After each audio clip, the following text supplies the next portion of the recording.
Here with their views on the government's pandemic response are Congressman Bill Foster, a Democrat from Illinois' 11th District, which includes Aurora, Naperville, and Joliet, among other areas. Congressman Krishnamurthi, a Democrat representing Illinois' 8th District, which includes Elgin, Schaumburg, and Addison. And Congressman Rodney Davis, a downstate Republican whose 13th district includes Taylorville and covers parts of Springfield. Gentlemen, thank you for being with us. And I have to say that it appears that it seems every couple of hours there's a new development in terms of federal aid. Congressman Krishnamurthi, what is the latest you're hearing in terms of federal aid? Well, I think that there will be another round of stimulus payments to businesses, working families, and states and local governments. You know, we've kind of put our economy into a medically induced coma, if you will.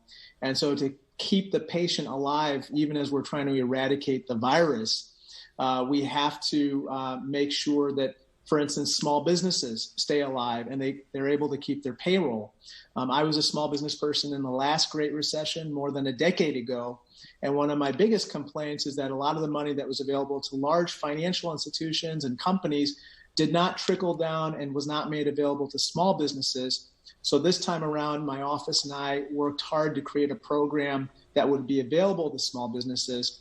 Unfortunately, it's not gotten off to the start that we hoped, but now we just have to fix the problems and make sure that the money gets into the hands of small businesses so that they can keep their payrolls. That's the primary objective of that program. And we're finding that the money is quickly being exhausted. And so more money should be on the way as part of the next stimulus to make sure that these small businesses can survive.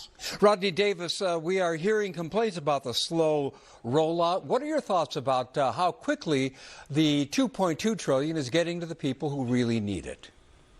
Well, the state of Illinois has been awarded millions. There's $13 million this week, including $5 million to community health centers in my district. So money's rolling out, going through existing programs. But at the same time, you got to remember, the federal government passed a law together on Friday, a bipartisan way, a week ago Friday. And in a week's time, the federal government has rolled out a $380 billion program. And it's not going to be without kinks. But if it wasn't working, if the money wasn't getting to those mom and pop shops or Main Street businesses that it's intended for, then we certainly wouldn't be talking about infusing more cash into that program to continue to provide that bridge funding for those mom and pop shops that need it to keep their employees employed and to keep their businesses alive for when we defeat this virus and get back to normal. Bill Foster, what is the latest on the delivery of the $1,200 payments that most Americans will get? What are you hearing in terms of when that might actually happen? Well, there's been a lot of back and forth about what you'd have to qualify for in terms of providing documentation.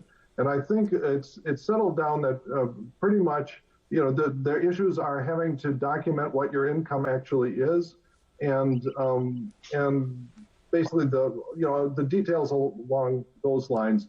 People who only had Social Security income, initially it was thought that they'd have to separately file additional paperwork, including potentially file a tax return, or people that weren't paying any taxes, and so that it looks like those requirements have been opened up. So that really, for most people, the simple requirement, if you're less than $75,000, you should get the whole $1,200, and between $75,000 and $99,000, the payments will gradually fade out. We hope that those get delivered electronically within the next 3 weeks, is I think a realistic hope at this point, but we'll see. As we mentioned, the president has fired the Pandemic Response Accountability Committee chairman, Glenn Fine. He's a person who had a reputation for being aggressive and independent. He was supposed to oversee how the $2.2 trillion was being sent. Congressman Krishnamurthi, your reaction to that? I'm deeply disturbed. We've never spent this much money on a stimulus package, $2.2 trillion. And this time, the consequences involve not only dollars and cents, but lives, and making sure that people are protected from the pandemic. That's why we baked into this particular package 3 layers of oversight: a special inspector general for the overseeing of the Treasury money called the Exchange Stabilization Funds. It's a large amount of money that goes mainly to large corporations and institutions. Then secondly, a group of people called the Pandemic Response Accountability Commission, basically comprising legislative inspectors general. And they named this gentleman, Mr. Fine, as their chairman. And then third, a bipartisan congressional commission. With regard to the PRAC, the Pandemic Response Commission, unfortunately, the president fired the chair that was elected or nominated by the people who were members of that commission. Why do you think the president took that action? Well, unfortunately, this president, and I'm a member of the Oversight Committee, and so I can say this with some confidence, he doesn't like accountability with regard to his actions and the money that he spends. And this time we can't abide by that because of the large amount of dollars being spent.